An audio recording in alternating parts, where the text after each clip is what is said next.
Welcome back to the stars, everybody. Today we're going to be talking about the double barrel, good old space double barrel that never seems to go out of fashion in any sort of sci-fi game. So this time we're going to be taking a look at the Coachman, or the Coachman, or however you would like to pronounce it, the double barrel shotgun that is in Starfield. This is probably going to be the very first shotgun that you get your hands on. Potentially, if you know where some other shotguns are, or if you got enough money, you could buy some other ones pretty early on too. I know there's like a unique breach in the very first city you go to, so you could pick up that one too. But other than that, you're probably going to find this as your first shotgun. This is one of two shotguns that uses the caseless shotgun shells. It's this and the shotty, which is kind of interesting. This is probably the most common ammo that you're going to find too, which is pretty good. For base stats, the Coachman starts out with 52 damage, which is quite a lot of damage, especially at the start. There's not a whole lot of guns that can really match that right away. As a double barrel, this one holds 2 shots as you would expect, although it is kind of funny when you get an extended mag as a legendary effect on this. I have seen at least screenshots of those. I've never gotten one myself. I think it would be really awesome. This has 20 meters of effective range, which is the same as all of the handguns. Shotguns in this game actually have surprisingly good range, which is nice to see. I actually really like it when games actually give shotguns good range. I think that's really cool. Maybe not so much in like PvP games. This one has low accuracy, as you'd expect from a shotgun, although technically it could have high accuracy depending on how you're measuring accuracy. If you're hitting with some of the pellets, it's going to be pretty high. If you're hitting with all the pellets, yeah, it's going to be fairly low. This one doesn't weigh very much either, coming in at 3, so it's not one of the heavier shotguns in the game. It also has a very high rate of fire, as you would expect from a double barrel, since you can fire one barrel and then the other immediately afterwards, and it's got an okay reload speed to it as well. For pros of the double barrel, it has really high damage. At close range, the double barrel absolutely shreds anything that gets close to it, as you would kind of hope it would. Really high damage at very close range. It has very common ammo. That's another really good pro. It's not super hard to find vendors that are going to be selling you this type of ammunition. It's also just not hard to find this type of ammunition. It's also not that hard of a weapon to find either, so it's a common weapon that you can find pretty regularly. And with that, you can usually find legendary versions of this much easier. So even if it's not a legendary version, even if it's just a rare or an epic, that can still be really good depending on the effects that you get on it. Cons to this is that it does have limited ammo. You only have 2 shots and then you have to reload. Unless, again, you have the extended mag legendary effect and then you have a couple more shots.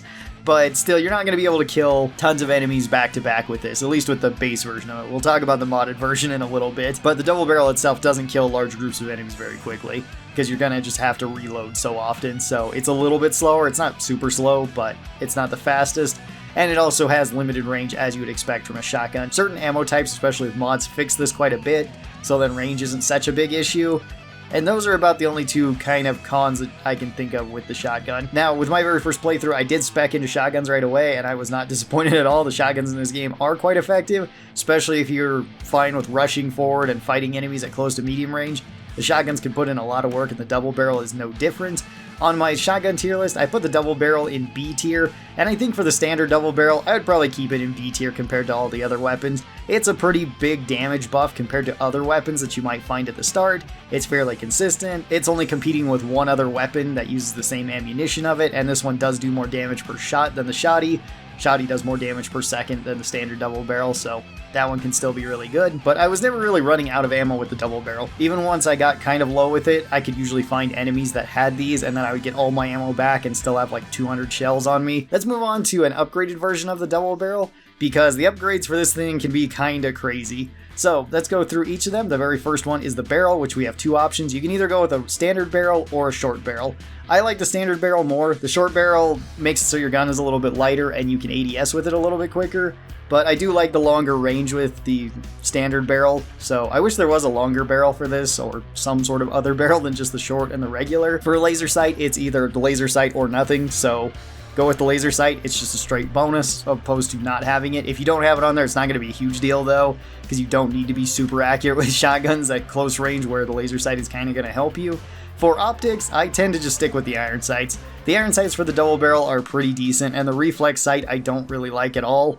So if you like the reflex sight, then by all means put it on there. If you don't, then just stick with iron sights. I like those a lot more. For a muzzle, you have a couple options, but I really like the choke.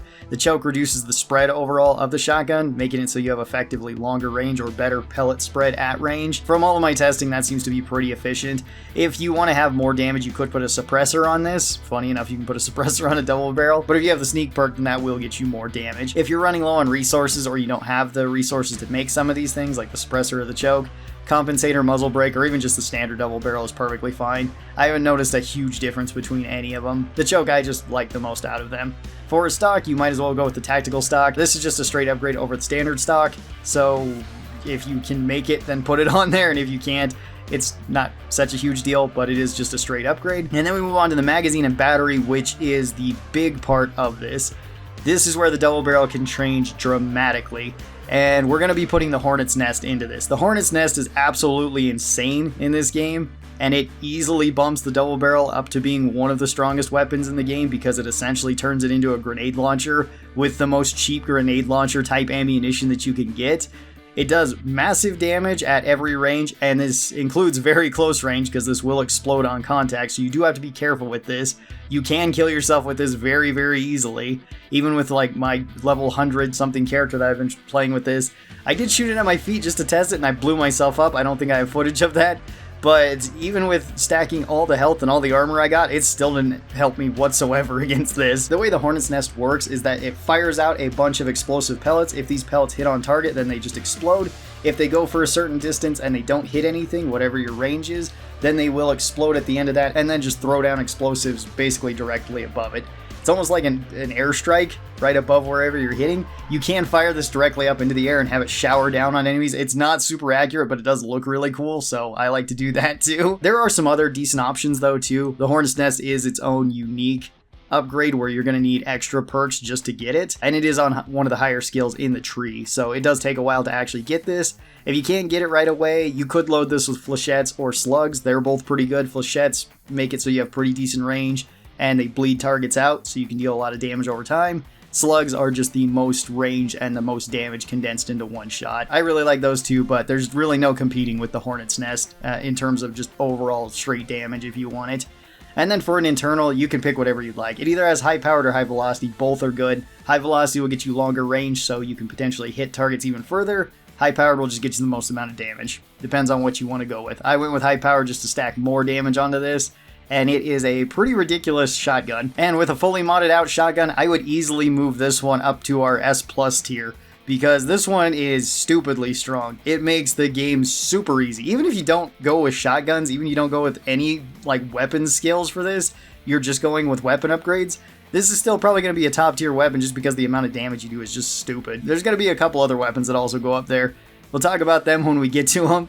But yeah, if you get a double barrel, even if it's not even a legendary double barrel, just an advanced one, and you start loading it up with all this stuff, just throw in the Hornet's Nest, it is crazy strong. It is really, really fun to use too. And we don't actually have any unique double barrels to talk about. Weirdly enough, there is no unique versions of it as of right now. Maybe in DLCs we'll get something, or who knows what, maybe we won't, maybe it'll just be a standard double barrel, but even just the standard double barrel with the mods is absolutely crazy. So that brings us to our question, should you be using the double barrel? And I would say, yeah, there's no real reason not to be using the double barrel, at least at the start. Start and mid game is where the double barrel is pretty strong. It's very strong end game if you're going with weapon mods. If you're not going with weapon mods, then maybe. It can still be strong even at the end game, even if you don't have the Hornet's Nest, because if you find one loaded with flechettes or slugs, it can still be really good. But the double barrel excels early on. It's a pretty heavy hitting weapon that works well indoors, where a decent amount of fights do take place in Starfield, and then later on it just turns into an absolutely ridiculous kaboom stick that blows up everything in its way. Tell me your thoughts on the Coachman down in the comments below. How do you like your space double barrel? Do you find it good? Do you find it strong? Do you find it kind of weak or underwhelming? Have you tried the Hornet's Nest ammunition? If not, check it out. It is really cool. Thanks everybody for watching this. I hope you guys enjoyed it, and I will talk to you guys next time. Bye-bye, everybody!